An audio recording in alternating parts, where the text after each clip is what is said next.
As Team Avatar are traveling, they run into the remains of a fight. Sokka quickly deduces that this was a conflict between the Fire Nation and warriors of the Water Tribe.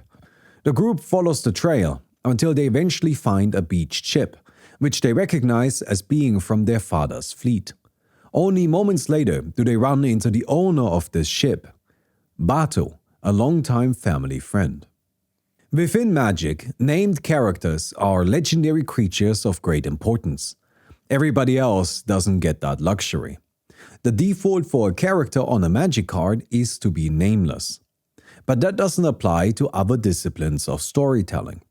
In Avatar, a character-driven narrative, nearly everyone we encounter has a name and a backstory. Here, a name is the default, but that doesn't mean that those characters are crucial to the overarching plot. When adapting a character-driven narrative into Magic the Gathering, it's easy to equate the value of one with the other. Named characters in the story should obviously become named characters on the cards.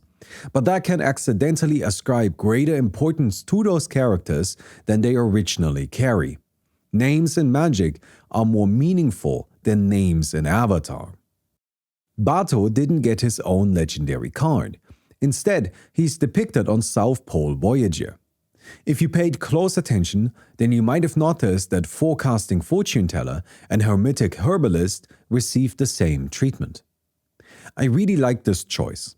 Bato is important in this episode, but he could have been replaced by a different South Pole Voyager.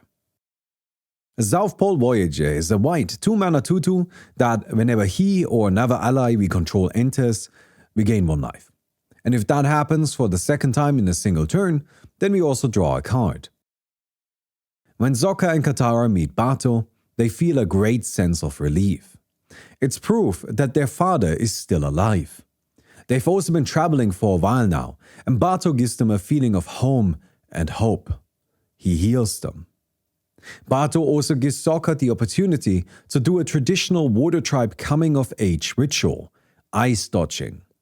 Sokka is tasked with navigating a dangerous stretch of ocean, which would usually have been ice, but since they are far from home, rocks and cliffs had to do. Bato heals and acts as a teacher and mentor. He gains life and draws cards. Before the ice dodging, as the Water Tribe gang are excitedly sharing stories, Aang is strolling the beach by himself.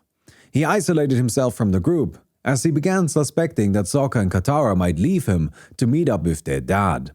Then a courier arrives, asking for Bato. Aang says he knows him, and the courier hands him a map with a rendezvous point.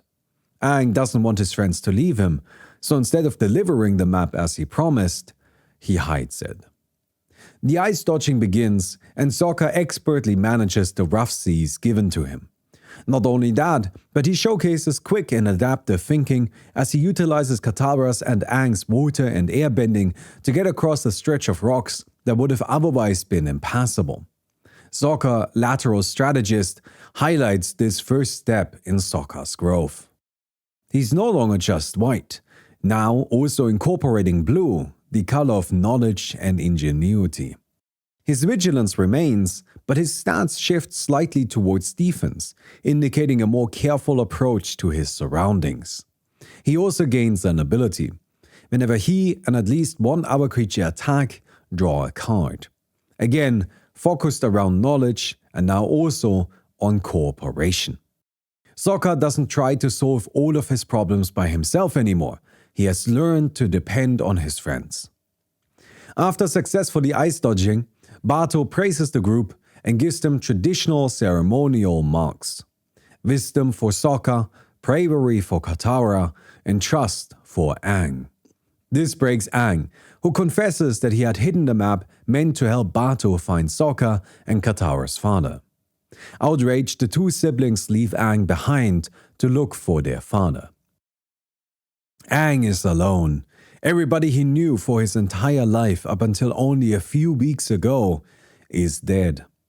Taken either by the Fire Nation or old age.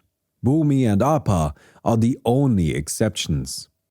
What he did here was undoubtedly a betrayal of Sokka and Katara's trust, but he was afraid of what would become of him if they left.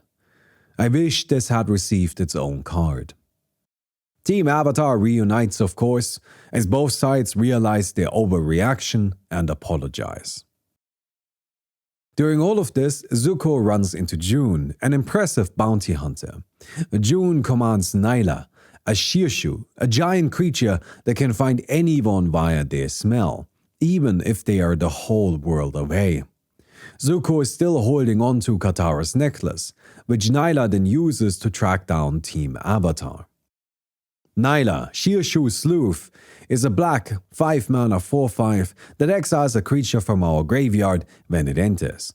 We then lose X life and create X clue tokens, where X is that creature's mana value. Then we are tasked with searching and finding that creature, as once we no longer control any clues, we return the exiled creature back to our hand.